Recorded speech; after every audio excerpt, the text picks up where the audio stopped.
To be honest, Yusri never told us about it. Actually, it was not just Iman Tang. There were a few other promoters that actually approached me and Edri separately, and we never discussed about. We never thought of actually doing a reunion concert until it came naturally. When at first, I saw you because we have this WhatsApp group, my brothers and I. We talk about music, we talk about all kinds of new technologies. And Yusri was actually very excited about all this using AI technology to produce videos. So we discussed about doing a song just for the sake of just for the fun of it, doing a music video with a new song. And then we started talking to I started talking to Sony, and Sony wanted to actually meet us, a guy from Sony Music. And when he approached us, he said, why stop at just doing one song? Why don't you just do an album? So from one song became an album. And then from that album, of course, and people knew about our intent to make a new album. And then a lot of people started to approach us for a concert. So Iman Tang was one of them. And that's when we discussed again. I said, okay, now we have an album, so what are we going to do about it? So naturally, we have to do something about promoting it, and that's why we decided to do a concert. It started supposed to be just a one show, a one gig event, and eventually became 2, 3, 4, and now there's a possibility of making a nationwide roadshow. Yeah, I mean, it's a great honor for us to still be relevant, to be on stage, and still get the same reaction or even probably more from our fans, and to see different generations. That's why we call the concert GenKRU. We don't want to differentiate our older fans with the younger fans, whether it's Gen X, Y, Z, or even Alpha. We wouldn't have baby boomers attending the concert. So we thought that, okay, why don't we just generalize everyone as GenKRU, so they are no longer X, Y, Z, or Alpha. So that's why hence why the name of the concert is called GenKRU. And of course, it's again together with my brothers to be on stage again. It was a good feeling to be there, and especially singing the song about during the Mother's Day celebration. I think it was very emotional to us. Honestly, when I look at my older videos, I can see my movements were much sharper. And I know that. And now, of course, it's not really, I mean, to be honest, during the concert and during that 1 or 2 weeks period, uh, I really felt that I was into that mode of becoming an artist again, because it's been a while since we last performed, but and I was not feeling well as well. I mean, in fact, to be honest, Yusri wasn't feeling well the day before the first concert. Then I lost my voice after the second concert. Then I had to recover in time. Same with Edri. So there were challenges that prior to the third and fourth concert, but uh, the energy that actually from the audience actually helped us to give it our best. And to be honest, it was not difficult because it's not like back to back up tempo songs. If we actually plan our set list to be something that is actually to accommodate what we can do lah now. So I guess the first 3 songs were up tempo songs, so we were ready for that. The hardest song to sing for us for all the 4 nights was Awas. Is the last is the last song for the set list, and it involves heavy choreography as well. And I would say that's the time when we have to really push ourselves. So I would say that the concert was designed, the set list was designed to ensure that we're able to carry it very well. Terus terang saya rasa teruja selepas habis konsert tu, melihat balik footage, especially fans dekat social media, especially kat social media lah, saya tengok macam mana dia orang merasa satu betul-betul menghayati, seolah-olah mereka macam Yusri katakan masuk terowong masa, dan dia orang relive the moment balik. Itu yang saya rasa yang paling saya rasa teruja lah. Keduanya apabila melihat, pasal kami kat atas pentas tak nampak apa kat belakang, jadi kita tak tahu macam mana lighting dia apa semua. Jadi bila lihat nilai produksi, apabila dah kita tengok dengan drone shotnya dan sebagainya, kita wow, ini memang konsert terbesar yang pernah kami buat lah. Ada tawaran yang daripada pelbagai pihak. Sekarang ni kami dalam proses nak pertimbangkan lah selepas Singapura. Apa-apa pun kita nak fokus pada konsert dekat Singapura dulu pada 28 hari bulan Jun ini. Dan kami pun tengah berbincang lah tentang negeri-negeri lain yang mana kita boleh buat. Saya rasa yang ada kekurangan besar ialah di mana artis tidak merakamkan album, yang di mana mereka keluarkan single ke single. Jadi prosesnya agak lama untuk mereka boleh mengadakan pertunjukan konsert lah. Kerana kalau kita lihat dulu, lagu-lagu kita yang tak keluar radio pun, peminat dah tahu. Peminat tahu, dia dengar, dia tengok lirik dan sebagainya. Tapi sekarang ni zaman-zaman yang perlukan lagu diviralkan untuk menjadi popular. Jadi itu yang sebabnya mungkin sukar untuk artis-artis generasi baru ni untuk buat konsert secara solo lah. Itu satulah. Keduanya, format lagu juga banyak berubah. Kalau kami lihat lagu-lagu kami dulu ada sampai 5 minit, 6 minit. Intro panjang, ada music break dan sebagainya. Jadi song structure dia berbeza dengan sekarang. Di mana kami sendiri pun dalam album kaset kami terpaksa pendekkan. Kerana kita tahu kalau kita buat lagu sampai 4 minit, lebih daripada 4 minit, orang tak klik pun. Jadi itu je dia punya reality dia. Dari segi format lagu, cara kita berkarya pun sudah berubah. Dan yang paling ketara ialah macam mana kita mempromosikan lagu lah. Dulu kita ada radio, ada TV dan sebagainya. Tapi sekarang ni semua pakai media sosial dan kita kena sentiasa cari konten. Nak buat konten tu, saya dah satu tahap di mana saya ni malas nak buat semua ni. Tapi realitinya kalau saya tak buat, saya tak relevan. Jadi yang rajin saya tengok buat konten ni Adri lah. Jadi dia memang rajin. Memang dia rajin nak buat semua perkara. And then bagi artis macam kami ni, macam saya tengok yang seangkatan dengan kami pun not really into that, you know.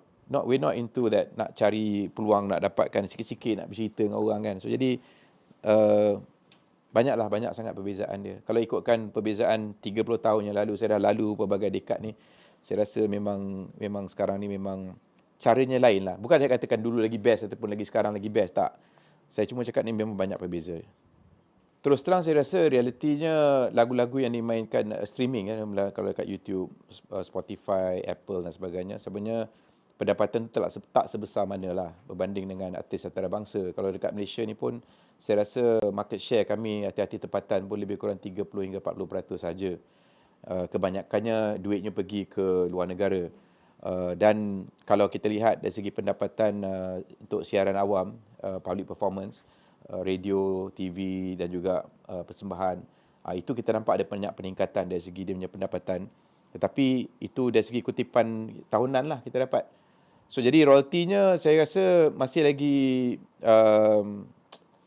how shall I say, as a label okay kot, as a publisher, songwriter okay, tapi artis saya rasa masih lagi kurang dapat yang seadilnya lah. Sebenarnya saya terlibat dalam macam-macam inisiatif sebelum ni dan sampai saya dah penat dah pun. Realitinya saya rasa seperti mana penulis lagu dan juga komposer, peranan untuk jaga kepentingan mereka adalah music publisher. So itu MSCP peranannya sebegitulah yang dalam persatuan MSCP itu.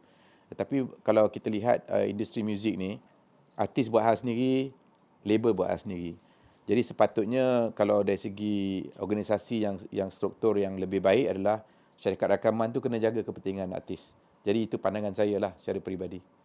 Tapi di Malaysia tidak berlaku sebegitu.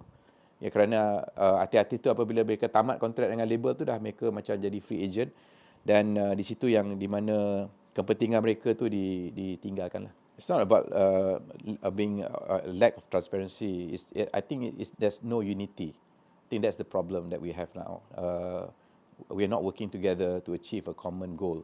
So if there's all parties can sit down together to actually see what is the ultimate objective. Both parties, especially from label perspective, even from artist perspective, can leverage on each other's strengths, and compromise is the key word. So I would say that is something that we need to see to happen in order to achieve the ultimate goal. Well, to be honest, TikTok contributes a lot to the royalty income for labels and artists. Same with YouTube, especially YouTube. So I would say that it's not a problem. Platforms like Instagram, Facebook, TikTok, and YouTube, they all pay royalties to labels, and the labels will pay the artists.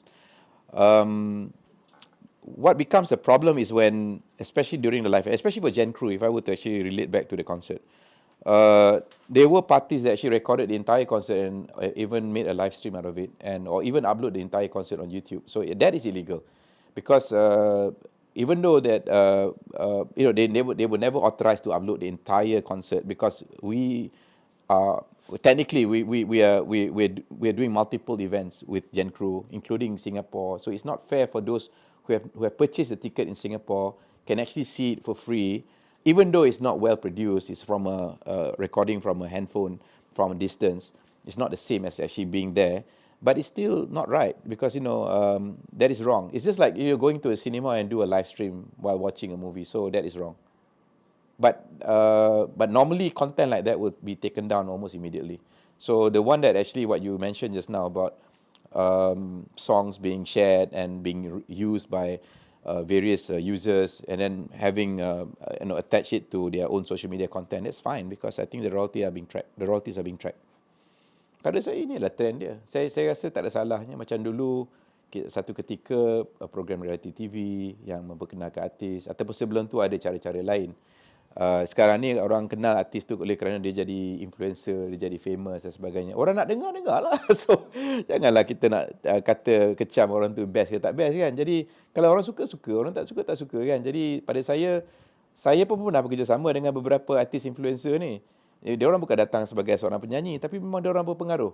Dan saya tengok views dia cepat sangat naik. Compared to artis-artis yang tradisional ni, saya rasa mereka ada pengikut mereka tersendiri dan mereka mengikut trend semasa. Jadi tak salah, mungkin orang tak suka suara ke, tak suka lagu ke, tapi orang nak dengar juga.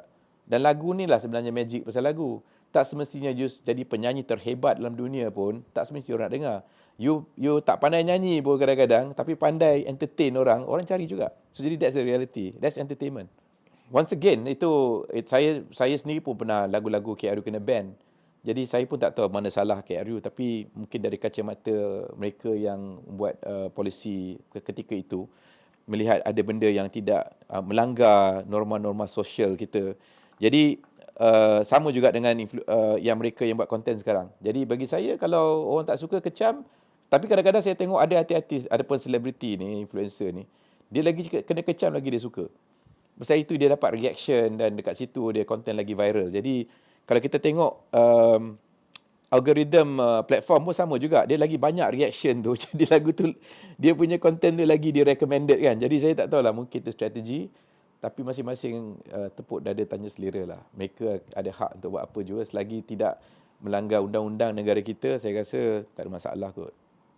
Like, for those who are able to come up with very, whether it's provocative content or entertaining, wherever that borderline is, it requires some level of creativity as well. So I'm not trying to defend those who are not really inclined towards having the perfect pitch or being able to write the kind of songs that is what's considered mainstream.